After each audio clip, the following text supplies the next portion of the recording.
Welcome everyone, my name is Brendan Snyder. Thank you so much for joining me and welcome to another episode of New Music Finds. This is episode number 26 and it's where I like to bring together all the music purchases that I've made over the past week and present it to you. And I get it from different places like, of course, my local record store, but also online retailers like Amazon, eBay, and more.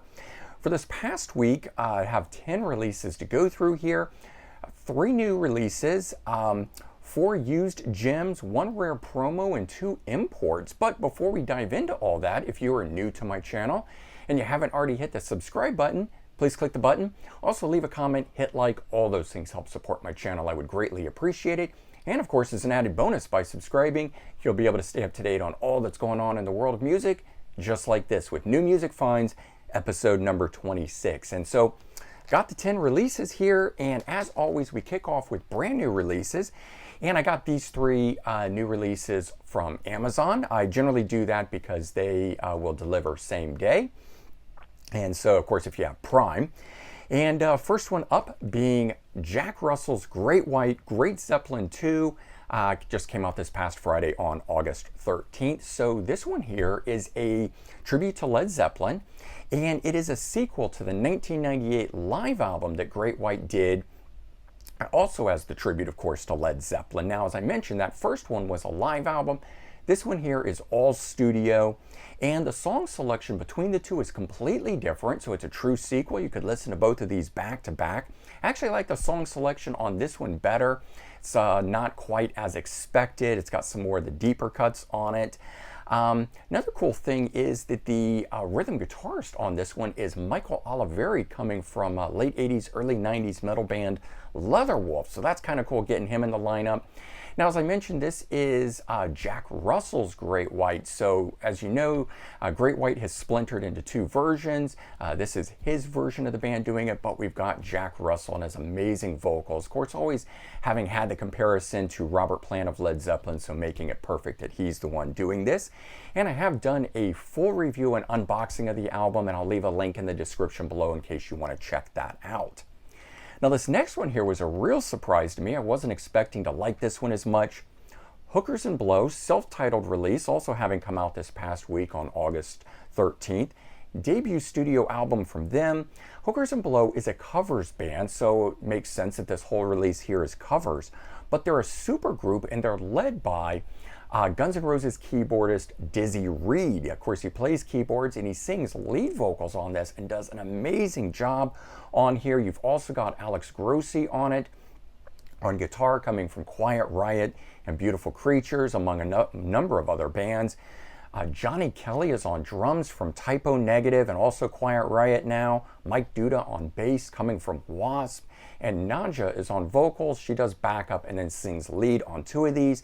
But the song selection, the interpretation, and just the overall performances of this, a lot of high energy, really good stuff, making it to me far more than just a covers album. The interpretation of these is so good. It just is a very unique thing in my opinion, and I really, really enjoyed it and would highly recommend it for anyone who likes covers album, but certainly if you're a fan of Guns N' Roses, it's in that vein. Okay, next one here comes from Sepultura, Sepulquarta, also coming out August 13th. This one was recorded during the pandemic. So when the band couldn't tour for its last album, which you can see there at the bottom, they decided to set up a live stream and invite their friends to come in and join them and have talks about the material from the album, interact with fans, and also perform songs from the album in a way to promote it, which I think was a really unique thing for them to do. It was cool for the fans to have that sort of interaction with Sepultura during the lockdown when we didn't have a lot of access to live music. But they got some great musical guests on this. Scott Ian from Anthrax, Phil Ryan from Sacred Reich, Alex Skolnick from Testament, Phil Campbell from Motorhead, and so many others on here. Really, really great performances. They're all studio recorded, of course, separately or socially distant, however you want to think about it, and then brought together to create these performances. But very good stuff covering their whole catalog. Okay, and then I've got a UK reissue here from Amazon as well. Alan Parsons, The Time Machine, 1999 release originally, now being reissued 22 years on. Third solo album from Alan Parsons, but it lacks the rock edge of his previous solo album, On Air.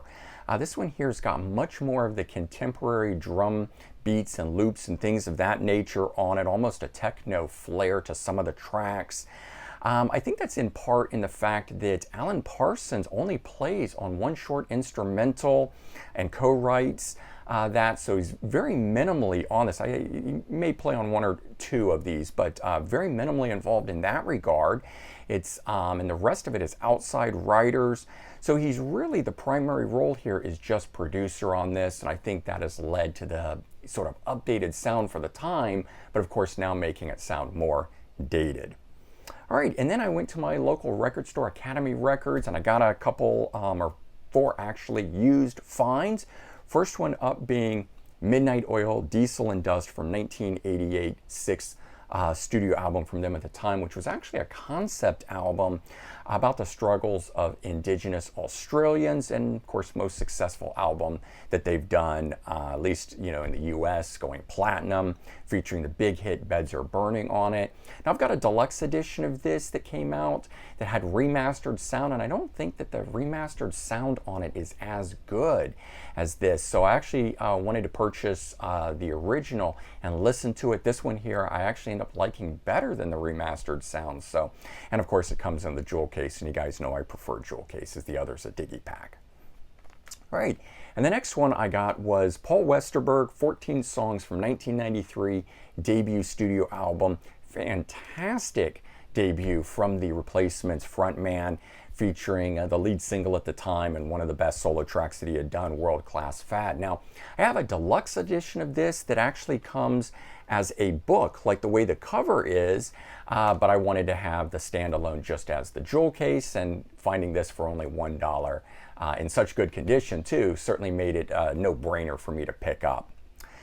And then this next one here, Live, Secret Samadhi from 1997. So Live was a band that I didn't get into back in the day. At the time, I really wasn't into them. I didn't like the sound or their lead vocals. I was still sort of reeling from the fall of 80s rock and glam metal and things of that nature, and Live was just so antithetical to all of that that I don't think I connected with it. But being able to look back, it certainly has grown on me, and I can see what a great band they are, and so I've gotten into them over the years now.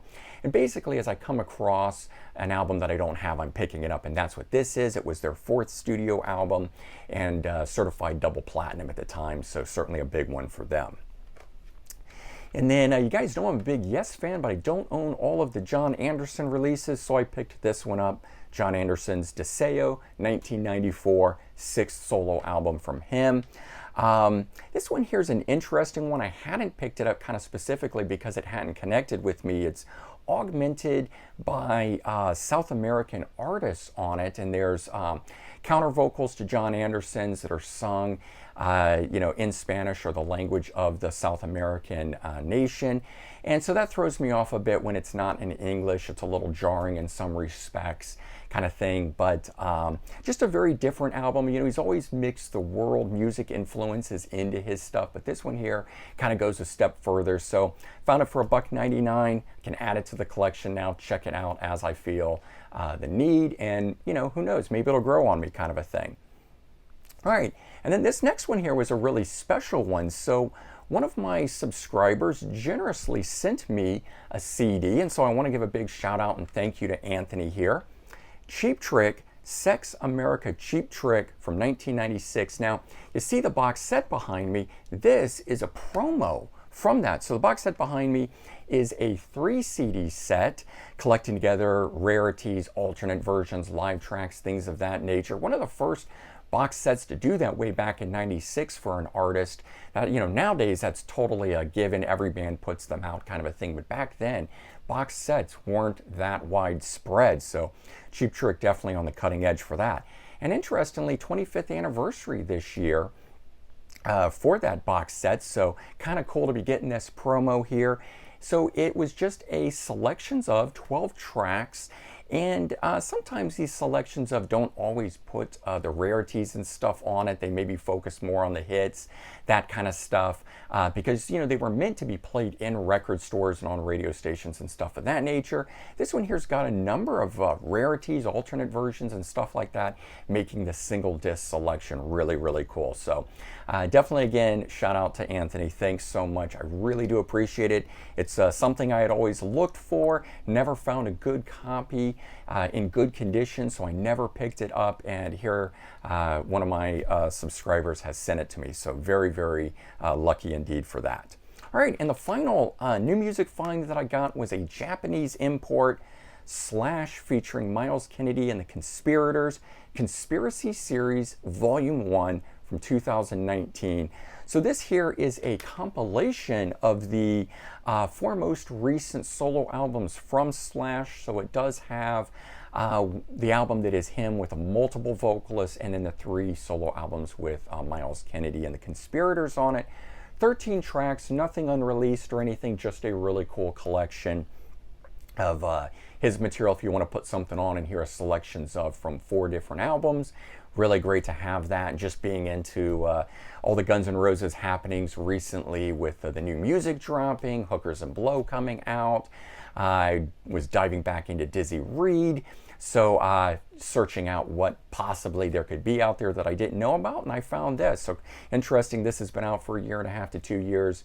Didn't know about it. Sometimes those Japanese releases fly under the radar, and here was one of them. And there you go. That's my new music finds, episode number 26. Do check the description for links to related videos, and certainly if you enjoyed this video, please share it out on social media. Help spread the word that way. I would also appreciate that one. All right, everyone, take care. Have a great day, and I'll talk to you real soon. Bye-bye.